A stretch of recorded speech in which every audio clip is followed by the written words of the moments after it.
México, la década de 1960 es, como en todo el mundo, un periodo de intensa transformación de la sociedad, como resultado de un crecimiento económico, demográfico y urbano constantes.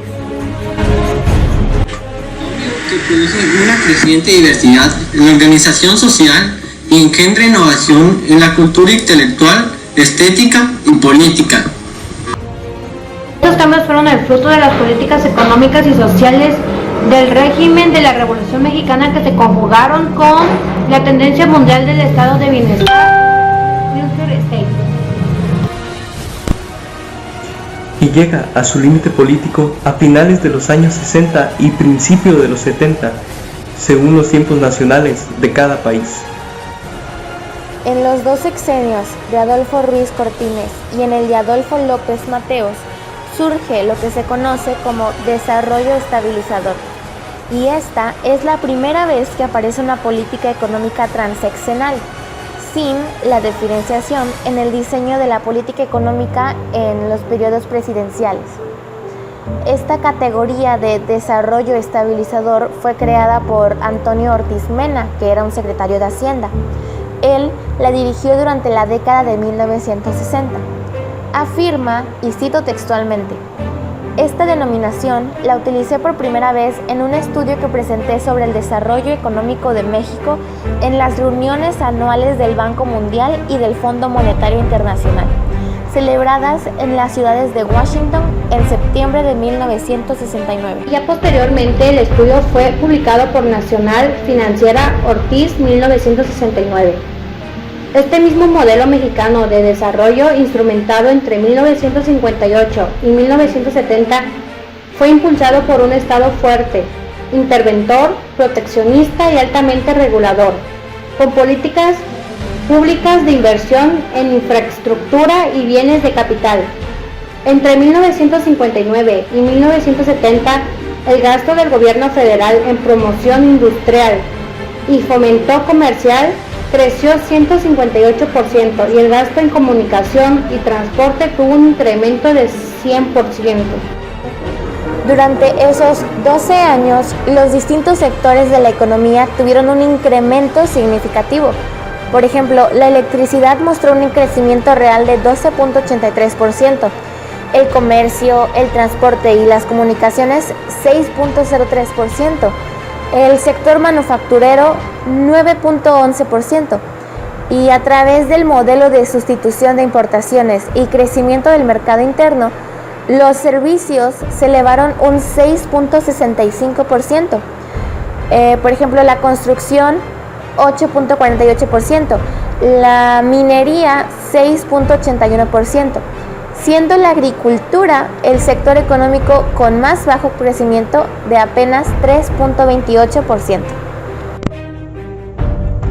El modelo de industrialización centralizado que se intensificó en la posguerra se concentró en México principalmente en tres áreas urbano-industriales del país y coincidió nacionalmente con el gobierno de Miguel Alemán Valdés, presidente de México en los años de 1946 a 1952. Este modelo subordinó el sector agrario en favor del industrial y del comercial, disminuyendo claramente la inversión y aumentando la pobreza que, aunada al incremento poblacional, hizo ineficiente el volumen de reparto en amplios sectores sociales del campo. Esta precariedad creciente se expresó en la migración intensa durante la década y el surgimiento de la violencia política, la que dio origen a las primeras guerrillas de carácter rural de la época postrevolucionaria.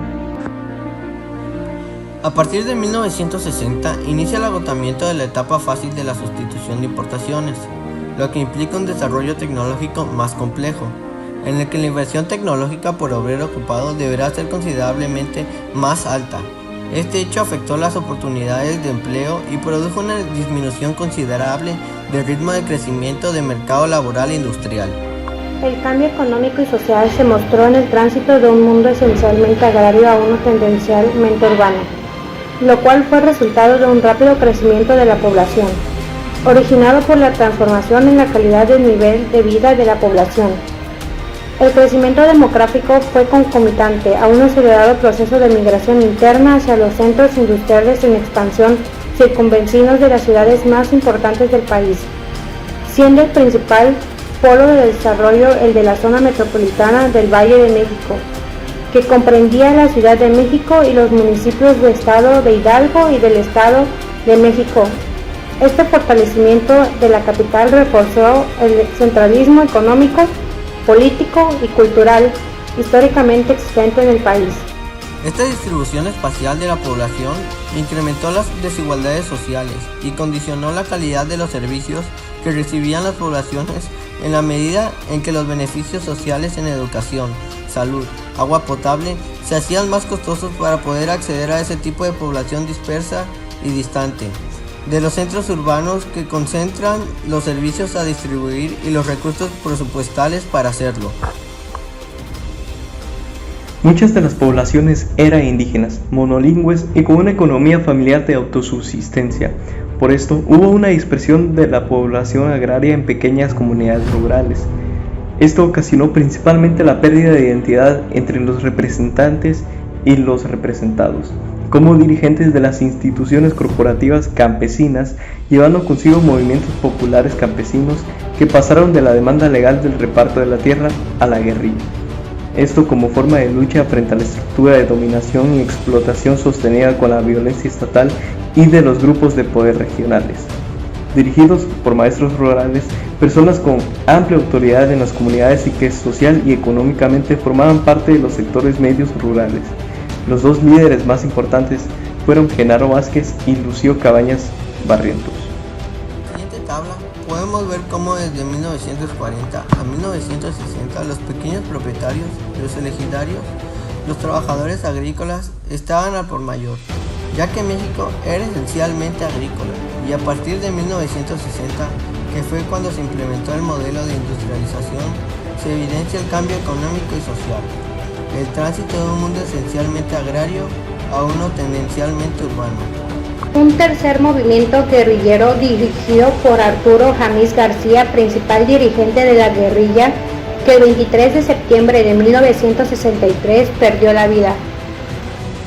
Este brote guerrillero no logró trascender a su primer intento de acción militar, pero quedó fijo en la memoria colectiva de la izquierda, la cual se conjugó con el clima de violencia producido por la represión militar en contra del movimiento estudiantil de 1968, haciendo aparecer todas las demandas democráticas de cambio político como poco viables y acreditando la vía armada en varios sectores de izquierda. En el plano simbólico, la fecha del 23 de septiembre se transforma en el mito fundador que da nombre al movimiento guerrerillo revolucionario moderno en México, y así, el 15 de marzo de 1973, en la ciudad de Guadalajara se funda la más importante organización guerrillera moderna en México, la Liga 23 de septiembre. Como podemos observar, nuestro país es uno de los tantos reflejos de la agitación política a nivel mundial. Entender la importancia de todo lo que sucedió es vital. Así como también lo es comprender un poco de nuestra historia. Claro, sin olvidarnos que el México contemporáneo es el resultado de todas estas profundas transformaciones.